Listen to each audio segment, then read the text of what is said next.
C'est parti donc avec Paul Deleuze, le directeur général d'Orange Bank. Bonjour Stéphane. Bonjour Paul, je suis ravi que vous soyez là. Donc, j'ai toujours pas compris à quoi ça servait Orange Bank. Si vous n'êtes pas client, Stéphane. Alors... Oh, la bonne réponse. En même temps, il a eu 2 minutes pour réfléchir et tout. J'ai un peu raté mon effet. Mais elle est venue tout de suite. Elle est venue tout de suite. Super. Ça sert à qui? Ça sert aux clients ou ça sert à Orange? Ou ça sert aux deux? Non, le sujet, moi, alors je me souviens très bien, pour le coup, c'est un dossier qui me passionne, les télécoms et Orange depuis, Didier Lombard et peut-être même avant. Au départ, c'est vraiment un outil de diversification. C'est pensé comme ça pour Orange et pour des télécoms qui deviennent des commodités. Il faut essayer de retrouver de la valeur ailleurs. Voilà. Et c'est là où Exactement. Je comprends toujours pas comment ça s'imbrique. Alors, on va parler d'Orange, on parlera des clients aussi. Parce que moi, ce qui m'anime, c'est quand même de faire quelque chose d'utile aux clients. À quoi ça sert pour Orange? C'est exactement ce que vous avez dit, c'est retrouver le lien avec le client. Je donne quelques exemples. En Espagne, on a lancé Orange Bank. Un client qui prend Orange Bank, il a 2 fois moins de chances de quitter Orange qu'un client qui n'a pas pris Orange Bank. Ça, c'est un exemple. Un deuxième exemple, c'est quand on a un téléphone. Un téléphone, c'est de plus en plus cher. Vous prenez le dernier Apple, ça commence à valoir assez cher, le dernier iPhone. Ben, nous, avec Orange Bank, on peut le financer. On peut aider le client à l'acheter sur plusieurs mensualités. Prenez un téléphone, ça se casse, c'est embêtant de le casser. Enfin, tout le monde nous, peut on peut l'assurer. Non, mais enfin... Il y a des startups aujourd'hui qui proposent aussi de financer les téléphones. Donc ça, financer le téléphone. Oui, mais... Non, mais votre chiffre sur l'Espagne m'impressionne beaucoup. Le faire sur un point de vente, dans le cadre d'une vente où le client, directement, il veut le téléphone, on le finance et on l'assure, c'est en termes de service rendu au client, c'est pas mal. Et puis après, il y a tout ce qui tourne autour du paiement mobile. Un mobile, ça peut se financer, s'assurer, et ça peut être utilisé comme moyen de paiement. Il y a une vraie proximité des univers. Alors, je repense un deuxième argument à quoi ça sert. Parce que ça me paraît artificiel, tout ça. On a demandé aux clients, on a demandé aux Français, si vous deviez prendre une banque ailleurs que dans une banque, vous iriez chez qui? Vous iriez chez un opérateur télécom, vous iriez chez un GAFA, vous iriez chez un grand distributeur. On a posé la question il y a 3 ans. L'opérateur télécom venait en dernier. On a reposé la question il y a 1 an. L'opérateur télécom est venu en premier. Devant les GAFA, ça fait plutôt plaisir. Devant la grande distribution également. Donc ça veut dire que, même dans l'esprit des gens, ça veut dire que vous rentrez dans... Parce que Carrefour a essayé, et pour le coup, a arrêté les frais. Oui. Et que vous avez peut-être des poches un peu plus profondes pour pouvoir continuer les frais. Parce que le sujet, c'est que ça coûte quand même toujours beaucoup d'argent. Enfin, beaucoup, non, c'est quoi, c'est 50 milliards le chiffre d'affaires d'Orange à peu près. Enfin, voilà. Donc effectivement, il y a sans doute... Mais ça coûte quand même encore aujourd'hui de l'argent à Orange que d'essayer de nous convaincre qu'il y a un lien entre une banque et un opérateur télécom. Non, mais vous comprenez, Paul. Alors, on va parler de l'Afrique. Et en fait... Là, effectivement, Orange, on le sait assez peu d'ailleurs. Tout à fait. Orange est très présent. Il y a 10 ans, alors non seulement est très présent, mais surtout est dans une modernité de transactions financières qu'on n'a pas, nous, ici en France. Je me disais, super, Orange Bank, en fait, va nous amener la modernité africaine. Non. Alors, là, je ne suis pas d'accord. Quand on demande... On peut parler de l'Afrique 2 minutes. Effectivement, en Afrique, Orange, c'est Orange Money, qui a 50 millions de clients, qui font du transfert d'argent Afrique vers Afrique, un peu nord-sud, mais essentiellement Afrique vers Afrique. 50 millions de clients qui font ça. Et on a lancé Orange Bank Africa au mois de juillet. Après 6 mois d'existence, moins de 6 mois d'existence, Orange Bank Africa a 350 000 clients. On a fait 400 000 crédits. Et on fait juste le boulot que les banques ne font pas. On rapproche alors depuis 10 ans en Afrique, 10 ans j'exagère peut-être un peu, mais pas très loin. Orange Money, on rapproche 2 portables, hop, la transaction est faite. Exactement. Donc, et maintenant, on fait du crédit. Et il faut imaginer, enfin juste je le raconte parce que cette histoire j'ai adoré, il faut imaginer, je crois que c'était au Kenya notamment que ça avait commencé assez fort, la tournée d'un gars qui vend du Coca-Cola et des bouteilles de Coca-Cola dans les villages du Kenya et qui se fait évidemment rançonner quand il est payé en liquide. À partir du moment où Orange arrive avec des portables, c'est fini, il n'y a plus d'attaque de diligence. C'est extraordinaire. Exactement, et capitalisant là-dessus. On ne fait pas la même chose, nous, aujourd'hui en France, depuis le lancement d'Orange Bank, c'est-à-dire depuis 3 ans. Alors, on fait des choses que les autres ne font pas. Et je pense que ça, j'aime bien ce que vous dites, Stéphane, parce que c'est vrai que c'est dans les valeurs d'Orange que d'apporter l'innovation au plus grand nombre. Aujourd'hui, vous regardez qui sont les clients de la plupart des fintechs, c'est tous les mêmes. C'est des jeunes, mâles, urbains. Vous regardez les clients d'Orange Bank, c'est la France entière. C'est l'âge moyen des Français, c'est le revenu moyen des Français, et c'est la parité homme-femme des Français. Donc on apporte une innovation que les autres, peut-être que d'autres y ont accès dans d'autres néobanques, mais n'empêche que nous, on l'apporte à tout le monde. Et quand on s'appelle Orange, on aime bien se dire que l'innovation, c'est pas juste pour les jeunes mâles urbains que c'est aussi pour tout le monde. Et ça, vous pensez au Revolut, N26, etc. quoi, voilà. Je pense à l'ensemble des fintechs, l'ensemble des fintechs. Et je vais vous donner un autre exemple. On a lancé pas mal d'innovations.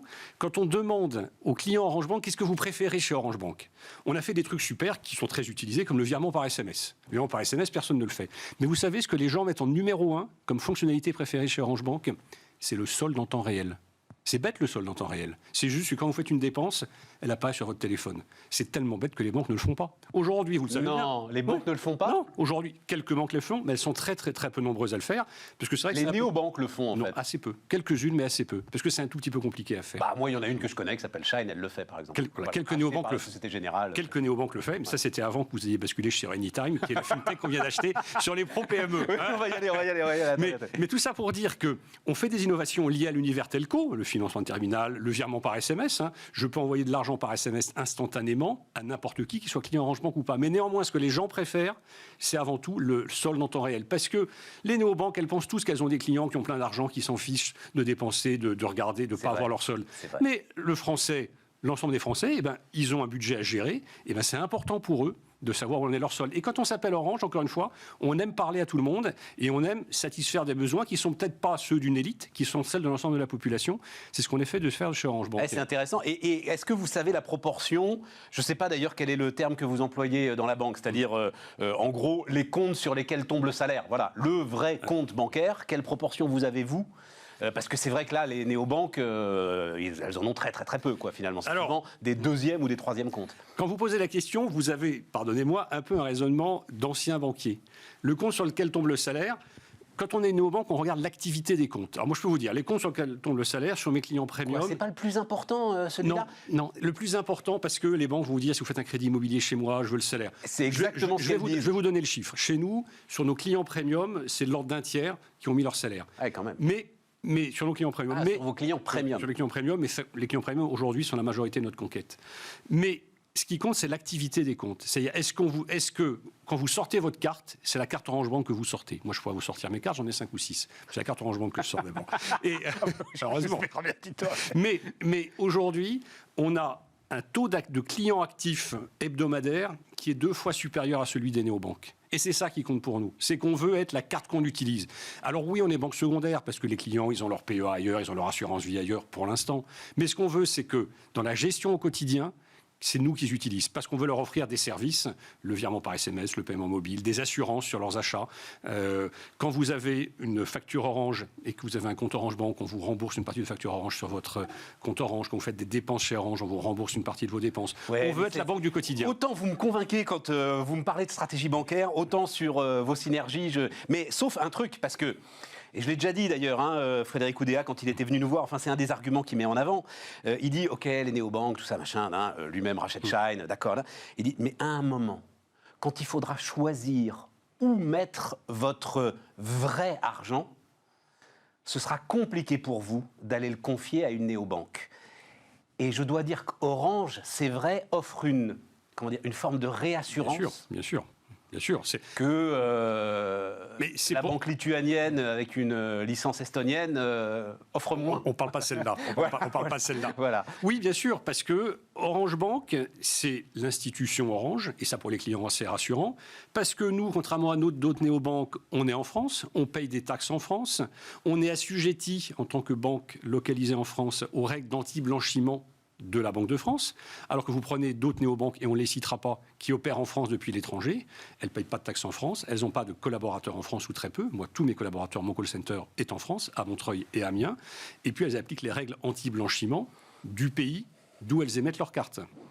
Je pense que ça a de la valeur aussi, ça, aujourd'hui, de se dire que, face à une mondialisation un peu folle, parfois, une institution comme Orange, qui essaye de faire du métier bancaire comme elle fait du métier telco, c'est-à-dire avec de la qualité, en étant présent sur le territoire français, ça veut dire quelque chose. On parle de... Alors, j'ai vu des chiffres dans tous les sens, mais c'est quoi le vrai bon chiffre ? Parce que vous avez... moi, j'ai vu 600 000 clients, c'est ça alors, je vais vous donner le vrai bon chiffre. Orange Bank, en Europe, France plus Espagne, c'est 1,2 million de clients, dont 500 000 ont une assurance mobile et 800 000 ont un compte ou une carte. Et en pardon, France. 700 000 compte une carte. Et en France. L'immense majorité est en France. L'immense majorité est en France. Ouais, mais les fameux 4 ou 500 000, effectivement, qui est une assurance mobile, vous ne pouvez pas les compter comme clients bancaires, ceux-là. C'est juste qu'ils ont pris l'assurance mobile pour Orange Bank, mais c'est pas, enfin, je sais même pas combien ça peut coûter une assurance mobile, mais c'est pas les quelques autant qu'une carte bancaire. C'est pas les quelques euros par mois qu'ils vous donnent qui font. Autant ça compte autant qu'une carte bancaire. Donc pour vous, c'est un client bancaire, ça, le gars qui assure son mobile. Là aussi, Stéphane, je me permets, vous raisonnez un peu comme les banquiers traditionnels, pour qui il y a le compte. Alors quand on a le compte, c'est important, et après, comme sur une marguerite, on va mettre des pétales autour du compte, l'assurance vie, la carte et tout. Ouais. Moi, je dis qu'aujourd'hui, le Français, il consomme de la banque comme n'importe quel produit. C'est-à-dire qu'il va prendre son assurance là, il va prendre son crédit là, il va prendre son compte là. Le monde où on force le client, dans une relation un peu quand même de puissance de la part du banquier, à s'équiper d'un compte, et après on lui dit « Oui, tu as été un bon client, donc maintenant je vais te donner droit à un crédit. Ouais. » Ou je propose... Non, le client, il fait son marché bancaire. Et ben chez nous, sur les 1,2 million, vous en avez 500 000 qui ont une assurance, effectivement, et que ça.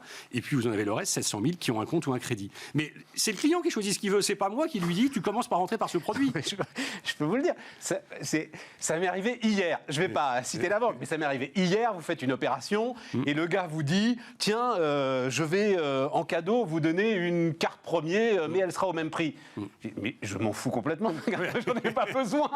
C'est absurde.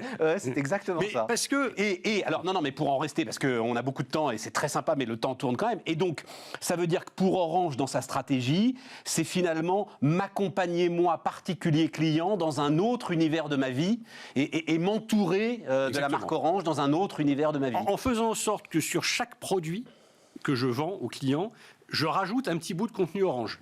Et donc ça va être. Et ça vous freine pas justement dans votre développement? Il n'y a pas parfois des, comment est-ce que je vais appeler ça, des oppositions de stratégie ou des biais de stratégie qui font que Orange va vous demander de faire quelque chose que en fait vous n'avez pas forcément envie de faire?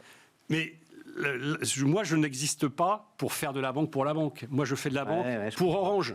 Autrement, Orange Bank, ça serait une néobanque de plus. Mais personne ne pourra nous voler le fait de faire du cashback sur Orange, le fait de faire du virement par SMS. C'est une invention brevetée par la recherche Orange. Orange, chaque année, a des milliers de chercheurs et on a dû déposer 300 ou 400 brevets sur le domaine bancaire. Et donc, autrement, on serait une néobanque de plus. On est la néobanque d'Orange, on se parle mais plusieurs fois par semaine avec la patronne d'Orange France, Fabienne Dulac, on est totalement alignés. Elle a besoin de ce petit outil qu'est la banque, et nous, on a besoin d'Orange, notamment pour nous distribuer, puisque... 300 à 400 brevets sur le domaine bancaire? Oui, bien sûr. Le virement par SMS, même bancaire partout dans le monde. Et autour des paiements, autour de l'ensemble de ces éléments qui sont aujourd'hui les éléments les plus critiques. Hein, exactement. Jack Ma, Alibaba, Ant Financial, enfin on parle que de ça, Wirecard, etc. On parle que de ça. Pas finir en prison pendant 30 mois. Mais... Exactement. Mais notamment avec sa fortune, ça se joue. C'est vrai. Ça se discute. Ça se discute. 3 mois de prison en Chine pour la fortune de Jack Ma. Je suis pas comme ça, moi. mais tous ces 300-400 brevets, c'est notamment aussi en Afrique, hein, quand on a inventé le transfert d'argent, Orange Money, quand on a inventé Orange Bank Africa. Orange Bank Africa, on prête à des gens que les banques ne regardent même pas, on leur accorde un crédit dans la seconde. Et ça demande quand même un peu d'intelligence, et ça, les banques n'arrivent pas à le faire. Juste un truc comme ça, vous n'allez pas vouloir répondre, mais il y avait eu l'idée de mettre en bourse cette puissance africaine, là, à un moment, et puis ça a été oublié, laissé de côté. Ça fait partie des réflexions. Ça fait partie des réflexions, mais il n'y a pas... À un moment, c'était demain, quoi. Ça y est, on allait le faire, absolument. Et puis ce qui est certain, c'est que... Ça raconte une histoire dingue, quand même. Non, mais ce qui est certain, c'est qu'Orange, en Afrique, c'est incroyablement puissant. Et c'est vrai, je trouve que les investisseurs ne le valorisent pas à la hauteur de ce que ça représente en termes de croissance, en termes de qualité, puis même en termes d'impact sociétal. Et alors, les investisseurs vous dire l'Afrique, c'est dangereux. Non. Quand on regarde la trajectoire d'Orange en Afrique, c'est une trajectoire qui est extrêmement stable. Donc, oui, je regrette effectivement que les investisseurs ne le valorisent pas plus. On parle, mais on oublie l'essentiel, effectivement, qui est Anytime. Et donc, ce qui était le claim de cette interview, c'est-à-dire vous débarquez sur le marché business. Exactement. Avec donc cette néobanque Anytime. On a acquis Anytime en toute fin d'année dernière. Française, Anytime? Française. Je ne connaissais pas. Créée, enfin, entre la France et la Belgique, mais créée par 2 Français, 2 entrepreneurs qui avaient déjà créé une entreprise avant, qui ont créé Anytime ensuite, Damien Dupuis, Thierry Père. Et Anytime, c'est une banque dédiée aux pro-PME. Mais ce qu'on a aimé, c'est que c'est plus qu'une banque, comme Orange Bank. C'est-à-dire que vous allez chez Anytime, vous êtes entrepreneur, Stéphane, vous pouvez le savoir.